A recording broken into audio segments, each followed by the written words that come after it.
Olá, pessoal! Sejam bem-vindos ao primeiro episódio do IUScast. Sou Fernanda Amana, advogada e gerente de negócios corporativos da IUS Natura. Nosso objetivo com esse novo projeto é trazer um pouquinho dos conceitos legais e como garantir o atendimento à legislação dentro dos escopos de meio ambiente, saúde e segurança, responsabilidade social, qualidade, energia e segurança de alimentos. Tudo isso de forma rápida, objetiva e com uma linguagem super acessível. O formato dos episódios será colaborativo. Teremos entrevistas com nossos consultores, bate-papos, convidados especiais, participação dos nossos ouvintes e muito mais. Em nosso primeiro episódio, vamos abordar o gerenciamento de requisitos legais e a importância do compliance para as organizações.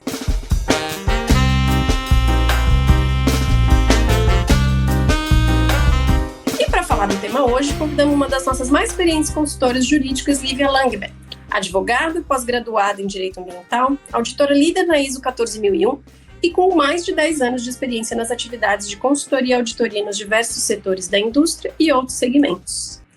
Olá, Lívia, seja bem-vinda, tudo bem com você? Oi, Fernanda, tudo bem? Tudo bom. Vamos começar? Vamos! Muito feliz em participar do primeiro episódio do IUScast. Também estou muito feliz com a sua presença aqui, Li. Conta um pouquinho pra gente o que é e para que serve o gerenciamento de requisitos legais. Bom, Fernanda, o gerenciamento dos requisitos legais, ele é um monitoramento das legislações. Normalmente, as organizações conseguem, através do monitoramento, registrar as formas de atendimento às legislações e ainda traçar as ações para os desvios identificados. O sistema é basicamente um banco de dados que gerencia as diversas formas de aderência ao texto normativo e ainda possibilita gerenciar as atualizações, revogações, acompanhar as ações para as correções das não conformidades legais.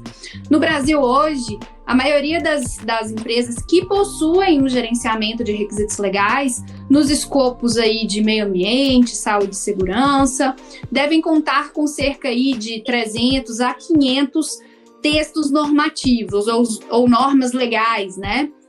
Que se desdobram em torno de 2.000 a 3.000 obrigações de cunho legal.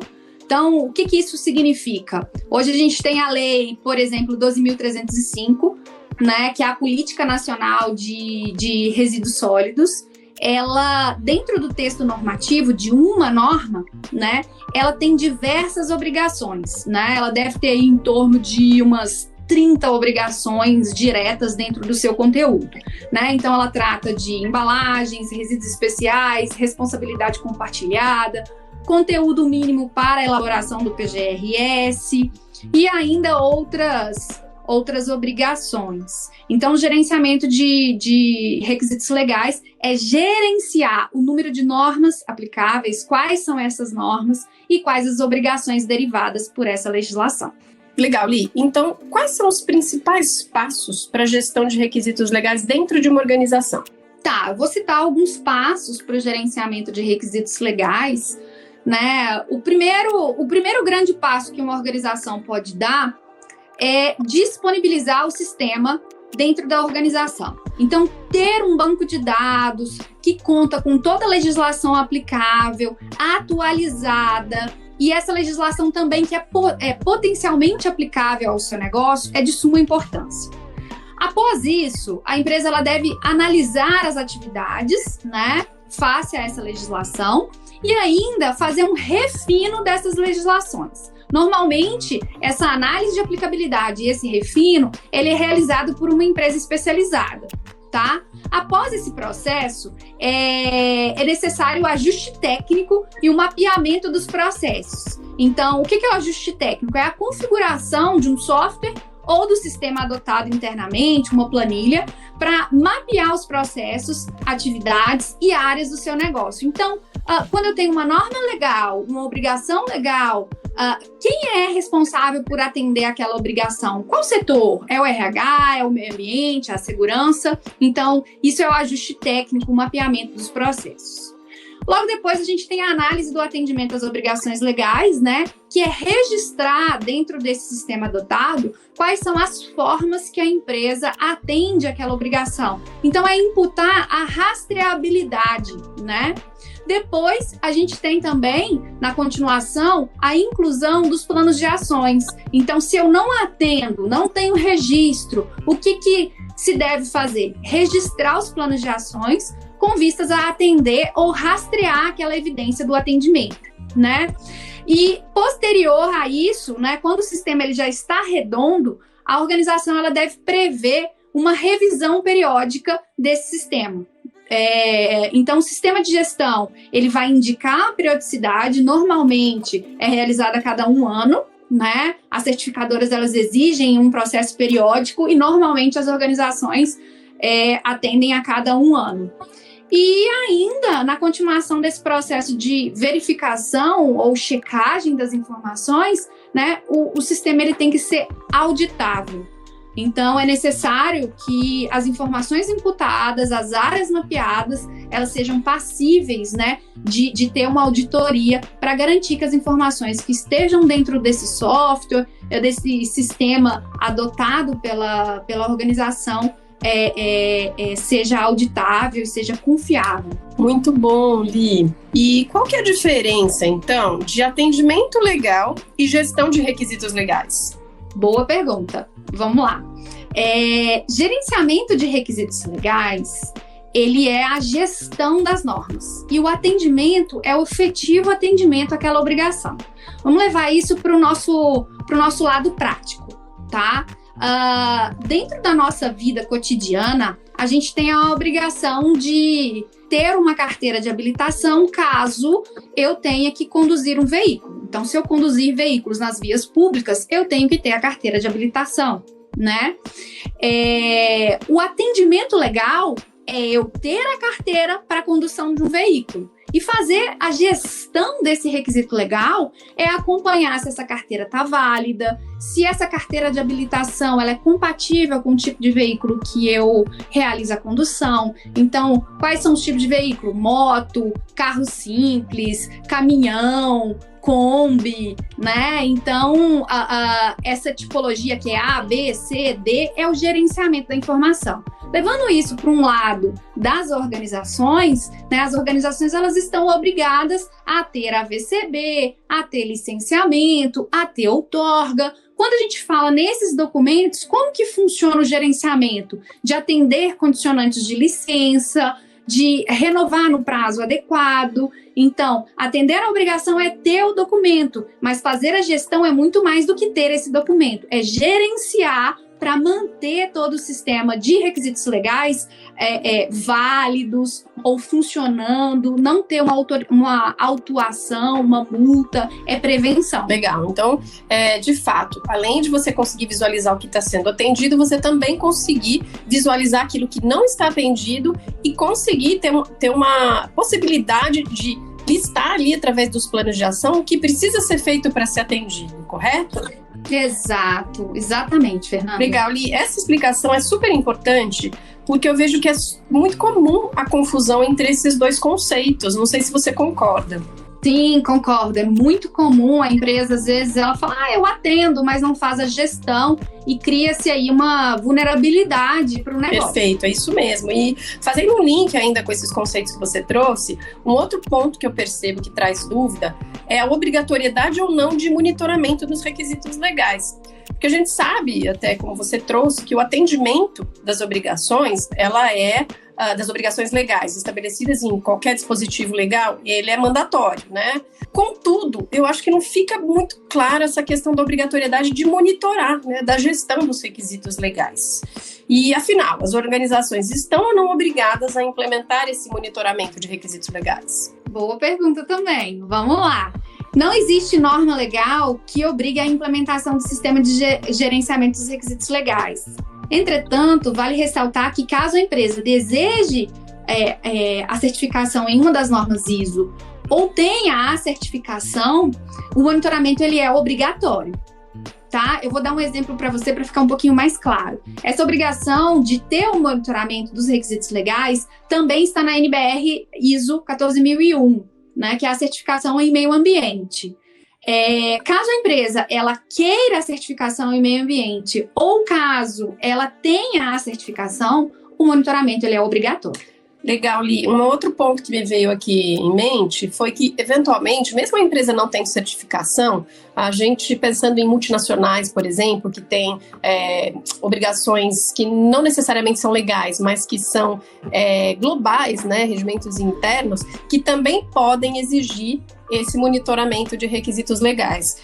Nesse caso, também se aplica, né, essa questão de você ter um requisito para você conseguir atender a legislação de cada país, por exemplo, de cada região. É isso mesmo? Sim, isso mesmo. Muitas vezes a gente tem clientes por segmentos, né? Por exemplo, segmentos em alumínio, segmentos na cana-de-açúcar, e existem certificações voluntárias, né? Certificação no alumínio, certificação, por exemplo, na Bom Sucro, certificações voluntárias essas que são exigidas por países, por exemplo, europeus, né? Então, um determinado país exige que uma empresa, que ele faz um processo de aquisição, então, por exemplo, uma empresa no Brasil ou em outro país do mundo tenha essa certificação, então atenda de forma voluntária a várias obrigações legais e ainda se certifique naquela norma, né, que ela atenda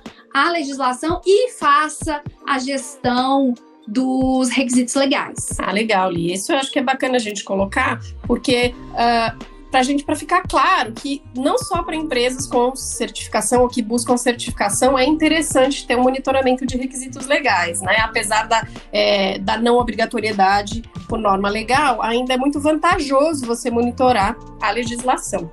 Me fala uma coisa, as empresas, considerando nessa questão da obrigatoriedade, de todos esses conceitos, as empresas podem fazer a sua própria gestão de requisitos legais? Como que funcionaria nesse caso?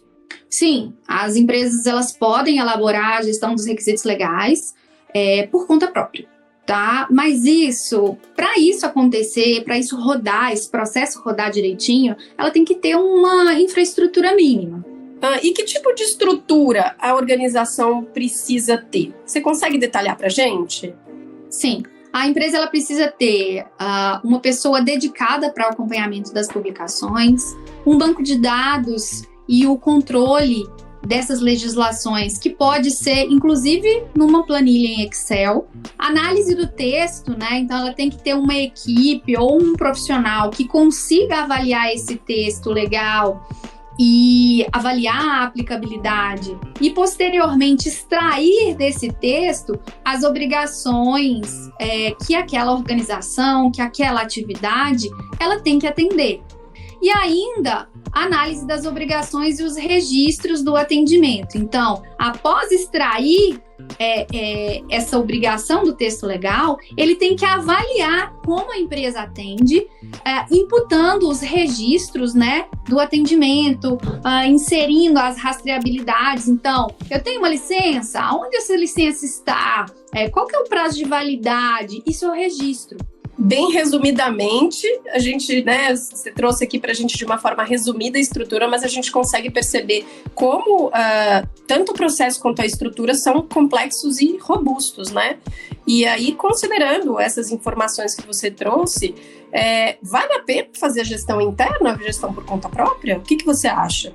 Eu não acredito que vale a pena, né? Hoje os sistemas, a gente, dentro das soluções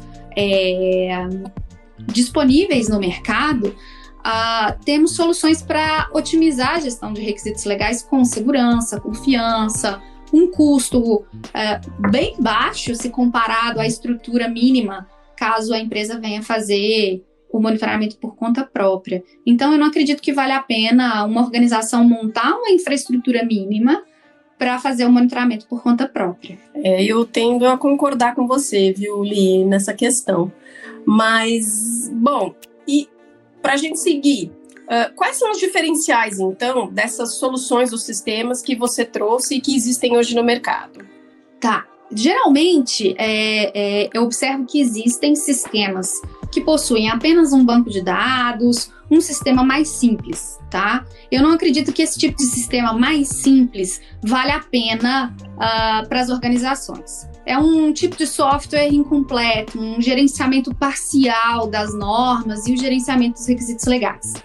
E existem ainda sistemas como o da Ius Natura, que além de um banco de dados, né, um banco dessas normas que são aplicáveis ou potencialmente aplicáveis às organizações, contam com vários módulos de gestão de requisitos legais. Então, contam com módulos variados para o gerenciamento adequado dos requisitos legais, das normas, publicações, planos de ações e etc.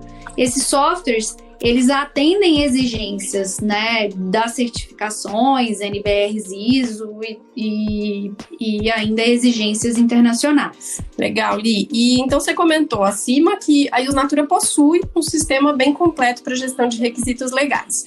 Como que é esse software? O que ele oferece? Você consegue dar uma pincelada para a gente? Claro. Ele é um software diferenciado, com vários módulos de acesso, que resulta em diferentes formas de gerenciamento dos requisitos legais. Esse sistema ele garante a customização para diversos tipos de empreendimentos e é adaptável aos diversos organogramas que as estruturas nacionais possuem, tá? Pode-se configurar a gestão por empreendimento, por gestão corporativa, por setores, por pessoas e assim por diante. E é bacana a gente colocar o quão customizável ele é, né? E o quanto você consegue personalizar e ter a gestão tanto corporativa quanto por empreendimento. Então, quem quiser conhecer mais sobre o nosso sistema, acesse o nosso site www.iusnatura.com.br.